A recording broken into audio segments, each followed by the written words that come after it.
Bismillahirrahmanirrahim. Assalamualaikum dear students. This is Sabeen Razak and I am here with a comprehensive concept regarding light reactions of photosynthesis जिसमें हम study करेंगे photosystem 1 and photosystem 2 को as well as we will dive deep into the phenomena of photoexcitation of electrons. So dear students, here we go.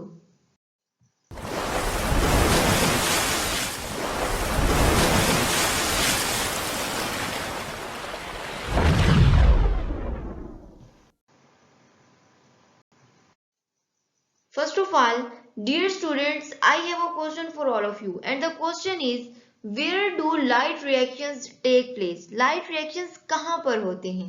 अब वो students जिन्होंने हमारा previous lecture लिया है वो इस क्वेश्चन का आंसर नैनो सेकेंड्स में दे सकते हैं और वो स्टूडेंट्स जिन्होंने हमारा लेक्चर नहीं लिया उनके लिए लिंक डिस्क्रिप्शन में मौजूद है. Go and check it out. So dear student, anyways, where do light reactions take place? Very simple. Light reactions take place in the thylakoid membranes. अब thylakoid membranes क्या है? ये interconnected membranes हैं जो chloroplast के अंदर मौजूद होती हैं. You all know that, okay? So thylakoid membranes के अंदर light reactions हो रहे हैं. अब थाइलाकोइड मेम्ब्रेन्स के अंदर ऐसी क्या चीज है, ऐसे कौन से स्ट्रक्चर्स हैं जो सूरज से आने वाली लाइट एनर्जी को एटीपी और NADPH में कन्वर्ट कर देते हैं. जैसा कि हम पहले भी बात कर चुके हैं कि लाइट रिएक्शंस के जो अल्टीमेट प्रोडक्ट्स हैं वो ATP एंड NADPH हैं. ओके, सो डियर स्टूडेंट्स, वो स्ट्रक्चर जो थाइलाकोइड मेम्ब्रेन्स के अंदर लाइट एनर्जी को ATP और NADPH में कन्वर्ट करते हैं उन स्ट्रक्चर्स को हम कहते हैं फोटोसिस्टम्स. अब फोटोसिस्टम्स क्या होते हैं? तो dear students, photosystems are clusters of photosynthetic pigments. यानी कि थाइलाकोइड मेम्ब्रेन्स के अंदर फोटोसिंथेटिक पिगमेंट्स मौजूद हैं. पिगमेंट्स क्या होते हैं? कोई भी ऐसा सब्सटेंस जो लाइट को एब्जॉर्ब करता है उसे हम पिगमेंट कहते हैं. अब फोटोसिंथेटिक पिगमेंट्स जिनमें chlorophyll A, chlorophyll B and carotenoids आते हैं. ये तीनों पिगमेंट्स जो है वो हमारे पास थाइलाकोइड मेम्ब्रेन्स के अंदर क्लस्टर्स की फॉर्म में अरेंज होते हैं और इन क्लस्टर्स को हम फोटोसिस्टम्स का नाम देते हैं. अब फोटोसिंथेटिक पिगमेंट्स क्लस्टर्स की फॉर्म में अरेंज क्यों हैं? तो डियर स्टूडेंट्स, इनकी अरेंजमेंट का फायदा ये होता है कि जो लाइट एनर्जी सन से आ रही होती है ये इनको एफिशिएंटली एब्जॉर्ब कर सकती हैं और यूटिलाइज कर सकते हैं. यानी कि इनकी जो अरेंजमेंट है क्लस्टर्स में वो इनको अलाउ करती है for efficient absorption and utilization of solar energy and then conversion of light energy into ATP and NADPH. Okay dear students, here we have photosystem. अब हम देखेंगे कि फोटोसिस्टम के अंदर किस तरह से डिफरेंट पिगमेंट मॉलिक्यूल्स और किस तरह से डिफरेंट कंपोनेंट्स अरेंज होते हैं और फोटोसिस्टम बनता है. तो here we have a photosystem और ध्यान रहे कि इस फोटोसिस्टम के अंदर बेसिकली दो पार्ट्स मौजूद हैं. Number 1 is antenna complex and number 2 is हमारे पास रिएक्शन सेंटर मौजूद है. एंटीना कॉम्प्लेक्स के कंपोनेंट्स क्या है? एंटीना कॉम्प्लेक्स के अंदर chlorophyll A, chlorophyll B and similarly carotenoids मौजूद हैं. ये तीनों फोटोसिंथेटिक पिगमेंट मॉलिक्यूल्स हैं. अब आप अच्छी तरह से जानते हैं कि पिगमेंट मॉलिक्यूल्स का क्या काम होता है. पिगमेंट मॉलिक्यूल्स लाइट को एब्जॉर्ब करते हैं. सिमिलरली एंटीना कॉम्प्लेक्स के ये पिगमेंट मॉलिक्यूल्स लाइट को एब्जॉर्ब करेंगे और लाइट को ट्रांसफर करेंगे.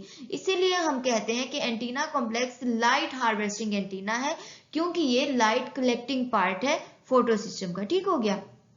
अब आप यहाँ पर देख सकते हैं कि एक फोटॉन मौजूद है. फोटॉन क्या है? Discrete particle of light energy. और ये डिस्क्रीट पार्टिकल्स, ये लाइट एनर्जी जो सन से जब थाइलाकोइड मेम्ब्रेन्स पे पड़ती है तो थाइलाकोइड मेम्ब्रेन्स के अंदर मौजूद फोटोसिस्टम के पिगमेंट मॉलिक्यूल्स क्या करते हैं? इस फोटॉन को रिसीव करते हैं और ये एनर्जी, ये लाइट एनर्जी, ये photon pigment to pigment molecule क्या होता है? ट्रांसफर होता जाता है. ओके, यानी कि यहाँ पर हमारे पास एंटीना कॉम्प्लेक्स के अंदर एंटीना पिगमेंट मॉलिक्यूल्स क्या करते हैं? ट्रांसफर ऑफ एनर्जी करते हैं. लाइट एनर्जी को क्या कर रहे हैं? ट्रांसफर करते हैं. ठीक होगा. ये था हमारे पास एंटीना कॉम्प्लेक्स. अब हम देखेंगे कि ये transfer of energy antenna complex के अंदर किस डायरेक्शन में हो रही है, यानी कि what is the direction of flow of energy in the antenna complex. So dear students, first of all electron हमारा फोटॉन हमारे पास कैरोटीनॉइड्स के पास आता है, देन क्लोरोफिल बी के पास जाता है, देन सिमिलरली क्लोरोफिल ए के पास, यानी कि carotenoids to chlorophyll B, chlorophyll B to chlorophyll A. ठीक हो गया. ये थी हमारे पास ट्रांसफर ऑफ एनर्जी की डायरेक्शन। नेक्स्ट अगला पार्ट हमारे पास क्या है, अगला पार्ट है रिएक्शन सेंटर। रिएक्शन सेंटर के अंदर कौन कौन से कंपोनेंट्स मौजूद हैं? रिएक्शन सेंटर के अंदर क्लोरोफिल ए मौजूद है, प्राइमरी इलेक्ट्रॉन एक्सेप्टर मौजूद है, एंड साथ ही साथ इलेक्ट्रॉन कैरियर्स मौजूद हैं। ठीक हो गया। अब इस रिएक्शन सेंटर का काम क्या है हम ये भी देख लेते हैं।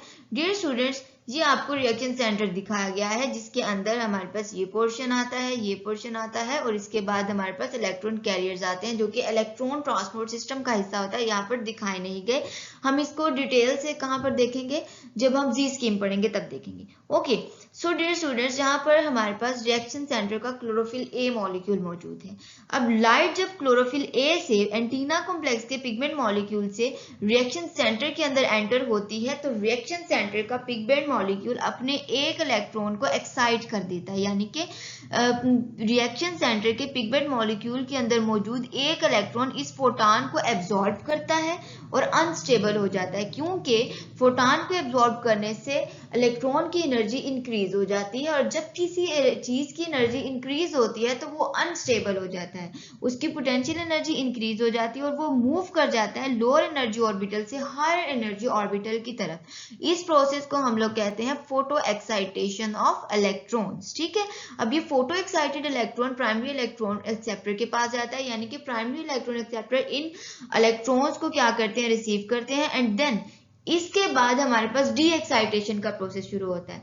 प्राइमरी इलेक्ट्रॉन एक्सेप्टर से हमारे पास ये इलेक्ट्रॉन कैरियर्स की तरफ मूव करता है और एनर्जी जो है वो डिसिपेट होती जाती है, एनर्जी रिलीज होती जाती है, इसको हम डी एक्साइटेशन कहते हैं, और हमारे पास इलेक्ट्रॉन जो है दोबारा से अपने लोअर एनर्जी ऑर्बिटल के अंदर चला जाता है। That's it. अब आप यहाँ पर देख सकते हैं कि यहाँ पर हमारे पास रिएक्शन सेंटर के अंदर इलेक्ट्रॉन ट्रांसफर हो रहा है, यानी कि दो डिफरेंट चीजें हैं, दो डिफरेंट कंपोनेंट्स में हो रही। एंटीना कॉम्प्लेक्स के अंदर हमारे पास ट्रांसफर ऑफ एनर्जी पाया जाता है, और रिएक्शन सेंटर के अंदर हमारे पास क्या पाया जाता है, इलेक्ट्रॉन ट्रांसफर पाया जाता है। ओके, होप सो आप लोगों को समझ आया होगा। डियर स्टूडेंट्स, अब हम देखेंगे फोटो एक्साइटेशन ऑफ इलेक्ट्रॉन्स, यानी कि इलेक्ट्रॉन्स रिएक्शन सेंटर के अंदर किस तरह से फोटो एक्साइट होते हैं, किस तरह से एक्साइटेड होते हैं, ये चीज हम देखेंगे। So here we have photo excitation.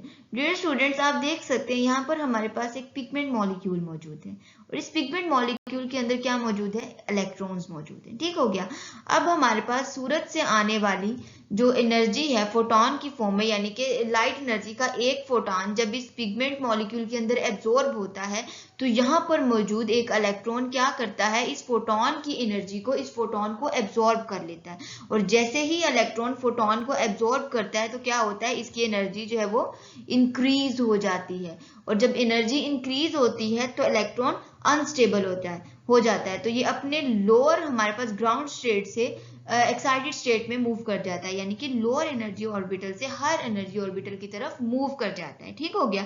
यही चीज हमें यहाँ पर दिखाई गई है कि हमारे पास एक इलेक्ट्रॉन जब फोटॉन को एब्जॉर्ब कर लेता है, absorption of a photon bumps an electron to higher energy orbital, यानी कि ये हायर एनर्जी ऑर्बिटल के पास चला जाता है। ठीक है, अब हमारे पास इस बात का ध्यान रहे कि कौन सा फोटॉन एब्जॉर्ब होता है। हमारे पास वो वाला फोटॉन एब्जॉर्ब होता है जो इस डिस्टेंस को तय करने की एनर्जी अपने अंदर रखता है, यानी कि वो वाला फोटॉन हमारे पास एब्जॉर्ब होगा जिसकी एनर्जी किसके इक्वल हो, जिसकी एनर्जी हमारे पास इक्वल हो एनर्जी डिफरेंस बिटवीन ऑर्बिटल्स, यानी कि ऑर्बिटल्स के दरमियान जो एनर्जी डिफरेंस है, अगर हमारे पास फोटॉन की एनर्जी उस एनर्जी के इक्वल है तो वह फोटॉन जो है वो एब्जॉर्ब हो जाएगा, और सिर्फ वही फोटॉन एब्जॉर्ब होगा, और इस चीज को हम कहते हैं फोटो एक्साइटेशन। फोटो एक्साइटेशन के बाद डी एक्साइटेशन हो जाती है और इलेक्ट्रॉन जो है इलेक्ट्रॉन ट्रांसपोर्ट सिस्टम की तरफ मूव कर जाता है। That's it. डियर स्टूडेंट्स, यहाँ पर हमारे पास फोटो सिस्टम दो तरह का होता है, यानी कि दो फोटो सिस्टम्स हमारे पास मौजूद हैं। Number 1 is photo system 1 and number 2 is photo system 2। अब इसको फोटो सिस्टम 1 क्यों कहा जाता है और फोटो सिस्टम 2 क्यों कहा जाता है? बेसिकली बेटा ये डिस्कवरी की बेस पे कहा जाता है, यानी कि फोटो सिस्टम 1 पहले डिस्कवर हुआ था इसलिए उसे 1 कह देते हैं, और फोटो सिस्टम 2 बाद में डिस्कवर हुआ था इसलिए उसे फोटो सिस्टम 2 कह देते हैं। सिंपल। नेक्स्ट हमारे पास इन दोनों फोटो सिस्टम के अंदर क्लोरोफिल ए मॉलिक्यूल मौजूद है, लेकिन इन दोनों फोटो सिस्टम के क्लोरोफिल ए मॉलिक्यूल्स की लाइट एब्जॉर्बिंग एबिलिटी डिफरेंट होती है, यानी कि फोटो सिस्टम 1 जो है वो हमारे पास बेस्ट एब्जॉर्ब करता है 700 नैनोमीटर को, यानी कि जो 700 नैनोमीटर की वेवलेंथ है उसे फोटो सिस्टम मैक्सिमम एब्जॉर्ब करता है, इसलिए हम इसको P700 भी कहते हैं। सिमिलरली फोटो सिस्टम 2 के अंदर हमारे पास 680 नैनोमीटर की जो वेवलेंथ है वो बेस्ट एब्जॉर्ब होती है, मैक्सिमम एब्जॉर्प्शन 680 नैनोमीटर की होती है, तो इसीलिए हम इसको P680 भी कहते हैं। तो डियर स्टूडेंट्स, ये है हमारे पास दो फोटो सिस्टम्स, और ये दोनों फोटो सिस्टम्स किस तरह से जी स्कीम के अंदर हमारे पास एक्ट करते हैं, फोस्फोराइलेशन के अंदर, ऑक्सीडेटिव फोस्फोराइलेशन के अंदर, ये हम देखेंगे नेक्स्ट लेक्चर में जब हम जी स्कीम पढ़ेंगे। आज का लेक्चर तमाम हुआ। अगर आपको कुछ समझ नहीं आया तो हमसे जरूर कमेंट सेक्शन में डिस्कस कीजिए, हम आपके क्वेश्चंस को एड्रेस करेंगे।